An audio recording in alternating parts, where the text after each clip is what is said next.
गुणजन लोग कहते हैं कि जब व्यक्ति अपना स्वतः का बखान करने लगता है, जब व्यक्ति स्वतः का बखान करने लगता है तो निश्चित मान के चलना कि वह अभिमान के बंधन में बंध चुका है, अभिमान के बंधन में बंध चुका है।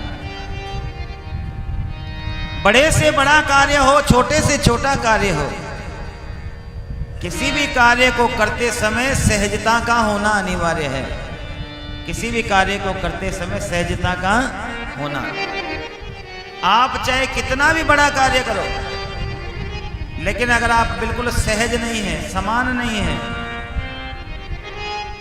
तब तक आपकी भक्ति सफल हो ही नहीं सकती।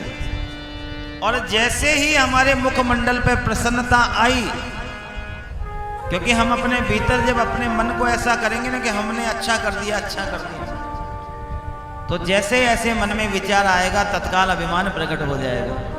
तत्काल कौन प्रकट हो जाएगा? अभिमान। क्यों?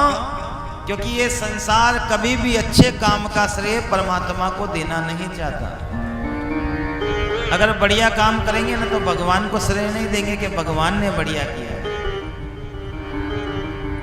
अगर कोई काम अच्छा हो जाए, बढ़िया हो जाए, तो भगवान को धन्यवाद देना चाहिए। क्यों? क्योंकि उसकी मर्जी से वो कार्य हुआ है। भगवान ने किसी कार्य के लिए हमें चुना है, भगवान ने किसी कार्य के लिए हमको चुना है, और अगर हमको चुना गया है तो हमें उस परम पिता परमात्मा का धन्यवाद अवश्य रूप से करना चाहिए। संसार अच्छे कार्य का श्रेय भगवान को नहीं देता है, लेकिन अगर उसके पैर में दर्द हो जाए, सिर में दर्द हो जाए, घुटने में दर्द हो जाए, या महाराज यहाँ तक कि अगर कोई निजी कार्य भी बिगड़ जाए तो किसको दोष देते हैं? भगवान को। किसको दोष देते हैं? भगवान। ये संसार की रीति है महाराज, ये संसार की रीति है। गुणजन लोग कहते हैं कि कभी भी हमें अच्छे काम का श्रेय नहीं लेना चाहिए।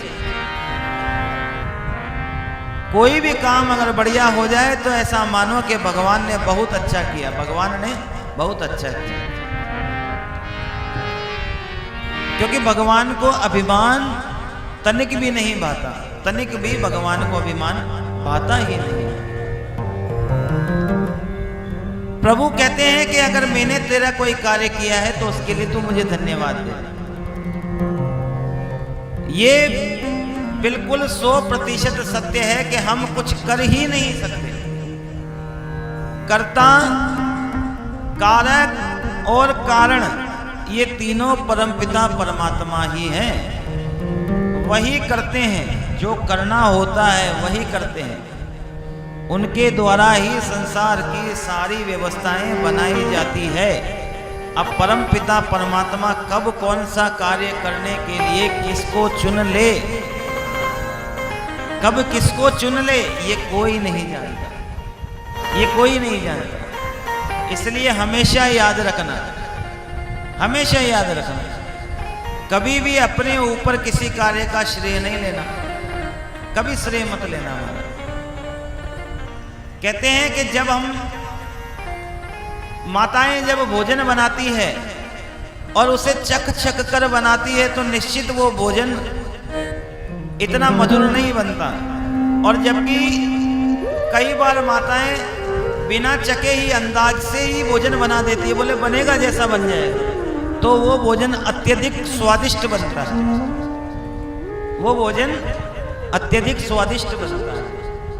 इसलिए परमपिता परमात्मा ने कहा इस संसार में जो कार्य करना है उसे करते चले जाओ, बस करते चले जाओ, कभी श्रेय मत लो।